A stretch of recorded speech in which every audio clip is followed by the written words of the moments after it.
Joined now by Hunter Biden's attorney, Abbe Lowell. Abbe, thank you for joining us this morning. We just put in the piece that you say the prosecutors are bending to political pressure. But are you maintaining that your client is actually innocent of the charges? Well, innocent has three legs to it, doesn't it? First, as to the political pressure, I want to make sure everybody understands that after 5 years of an investigation, that the prosecutors knew all the facts, and the only change that has occurred between when they investigated and today is that the law changed. But the law didn't change in favor of a prosecution. The law changed against it because a couple of federal courts have found this gun charge to be unconstitutional. So first, there's an agreement in place where this charge should have been brought. Second, this statute is likely unconstitutional. And third, on the facts, we think we'll have a defense. So you say you think you'll have a defense, but on the form, Hunter Biden wrote that he was not a drug user, and by his own admission, he was a drug user, wasn't he? Well, okay, look, if you're going to be specific, then be specific. If the form asks if you are a drug user on the day you buy a gun, that is an issue. If it says, have you ever used drugs, that's an issue, and that will be played out in court. So again, I want to point out. Let me just stop you there. So you're saying that your defense is going to be that he was not a drug user on the day he signed the form?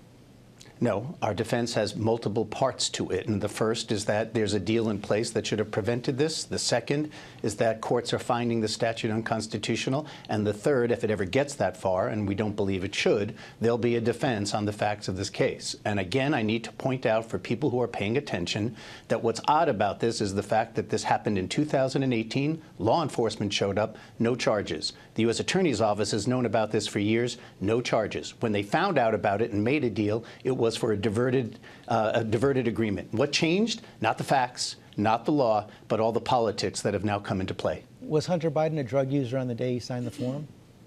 I think that's something that if it ever gets that far, you and everybody else will see the evidence. And what is the evidence? The evidence will be presented when and if there is a trial. It's not going to be, somehow prelimed in this interview today or any other. Look, George, I want people to understand what happened yesterday.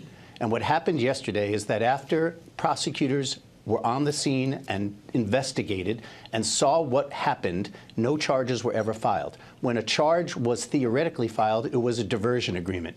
And since that time, no fact has changed. They've known all the facts about Hunter's possession of a gun for years, and the law that is being applied has only gotten to the point where the statute has been held to be unconstitutional.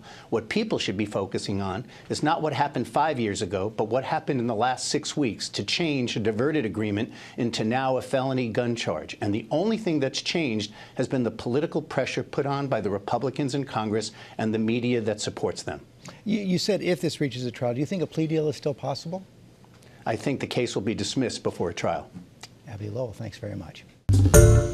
Hi, everyone. George Stephanopoulos here. Thanks for checking out the ABC News YouTube channel. If you'd like to get more videos, show highlights, and watch live event coverage, click on the right over here to subscribe to our channel. And don't forget to download the ABC News app for breaking news alerts. Thanks for watching.